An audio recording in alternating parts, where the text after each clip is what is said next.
Selamat datang di podcast KSPM FEB Unmul, tempat bercerita Sobat Investor. Halo Sobat Cuan, gimana nih kabarnya? Semoga Sobat Cuan masih sehat semua ya. Gak terasa juga kita hari kembali untuk nemenin weekend Sobat Cuan semua. Nah, daripada kalian gabut nih, mikirin dia udah bahagia sama yang lain, mendingan seru-seruan bareng kita yuk di segmen Intips, informasi dan tips pasar modal. Yuk kita cuan bareng.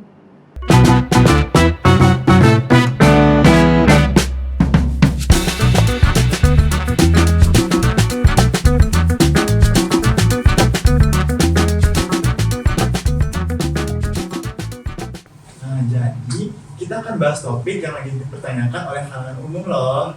Kira-kira kita bakal bahas topik apa ya? Ayo dong, spill sekarang. Pasti Sobat Cuan di sini udah pada kepo sama podcast kali ini. Ya kali nggak kepo sama topik hari ini. Sobat Cuan pasti udah gak sabar banget buat dengerin bahasan dari podcast kita hari ini. Ini kayak udah pada gak sabar banget ya buat dengerin podcast kali ini. Sebelum itu, kita lanjut ke topik podcast kali ini. Biar lebih akrab kayak kita kenal diri kita dulu yuk. Nah, jadi kenalin aku Arya yang akan nemenin Sobat Cuan pada podcast kali ini.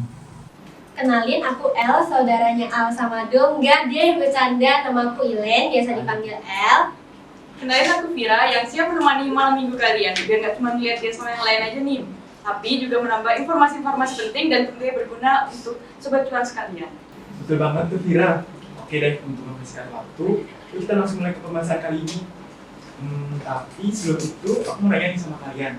Kalian pernah nggak sih dengan istilah dari passive income? Oh, passive income. Aku pernah dengar sih, secara garis besar passive income merupakan pendapatan yang kita beroleh tanpa harus bekerja secara aktif. Jadi dengan adanya passive income, kita bisa memperoleh pendapatan bahkan ketika kita tidur sekalipun loh. Aku juga sepemikiran nih sama El. Yang aku pernah dengar, passive income itu bisa diperoleh dari aset atau investasi yang kita miliki seperti bisnis, properti, dan tentunya juga saham. Penjelasan kalian ini bener banget sih. Aku masih ada apa sih buat kalian berdua. Jadi topik kali ini yaitu berhubungan dengan pembahasan kita tadi. Pasti Sobat Cuan udah kebayangkan mengenai apa aja sih yang bakal kita bahas tentang passive income. Ya, bener banget. Di perbincangan kali ini kita akan membahas kira-kira bisa nggak ya passive income berubah menjadi massive income. Hah? Passive income jadi massive income? Maksudnya gimana? Emangnya dari sesuatu yang pasif bisa berubah menjadi masif gitu ya? Sabar guys, sabar, tenang. Kita akan bahas hari ini kok. Kalau gitu tanpa berlama-lama lagi, yuk kita back to the topic. Nah, jadi gini nih teman-teman. Kalau kita ingin menghasilkan passive income, bisa dengan cara berinvestasi di pasar saham. Nah, untuk dapetin keuntungannya ada dua cara, yaitu dengan capital gain dan juga dividen. Nah, pasti kalian udah asing kan dengan istilah tersebut? Oh, capital gain sama dividen toh. Aku pernah baca sih soal itu. Setahu aku sih capital gain adalah keuntungan yang kita peroleh dari selisih harga beli dan juga harga jual saham. Sedangkan dividen itu keuntungan yang dibagikan perusahaan kepada para pemegang saham. Jadi bisa dikatakan kalau Sobat Cuan di sini berinvestasi di suatu perusahaan, maka otomatis akan memperoleh passive income berupa dividen dari perusahaan tersebut. Wah, keren banget tadi penjelasannya El.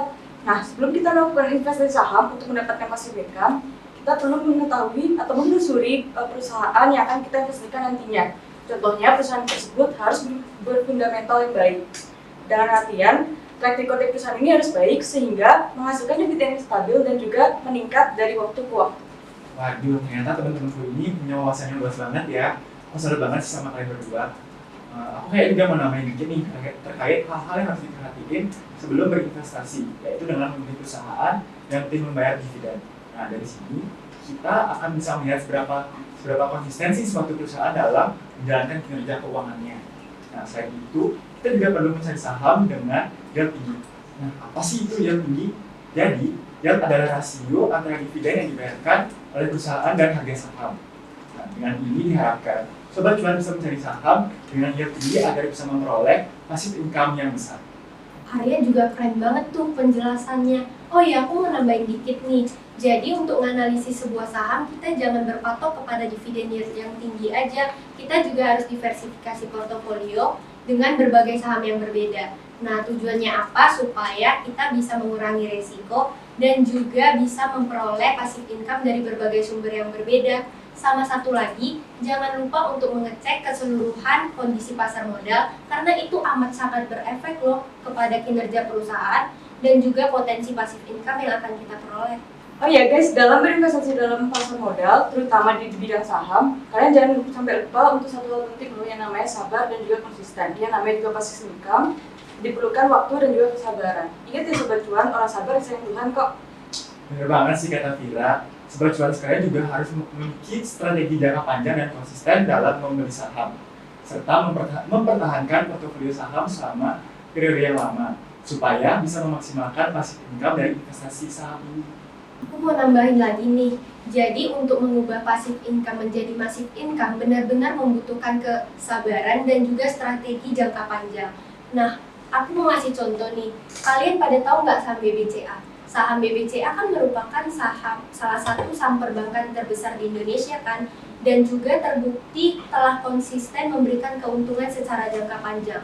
Bahkan dalam 5 tahun terakhir, saham BBCA juga memberikan rata-rata dividen yield sebesar 3,5% per tahun.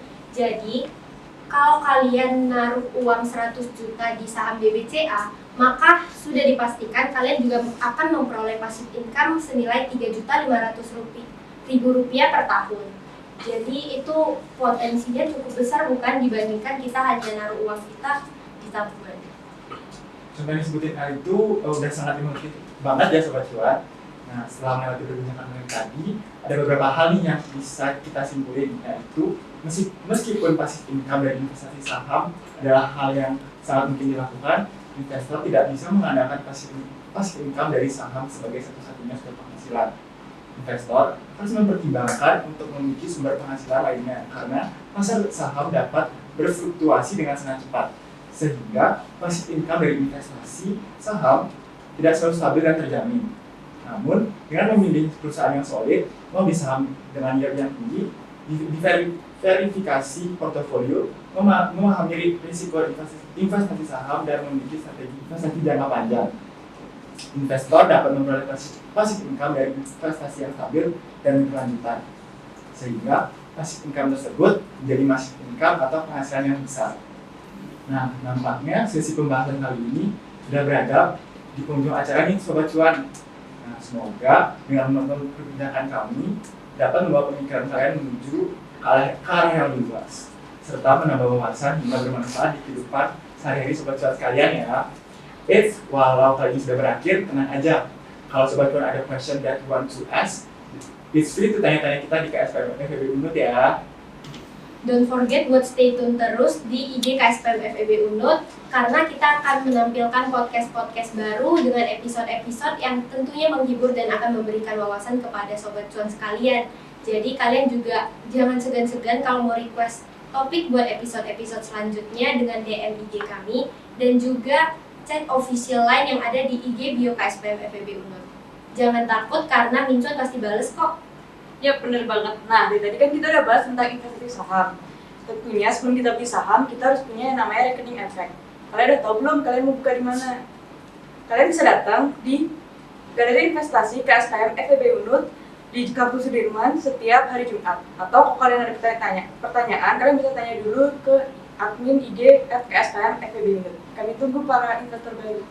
Nah, sebelum sesi kita kali ini akan berakhir, aku ada pantun nih buat Sobat Cuan semua. Mbah Dukun Fransik Ramuan. Cakep. Siapnya sudah terjamin. Cakep. Terima kasih Sobat Cuan. Sampai ketemu di kesempatan lain. Salam Cuan.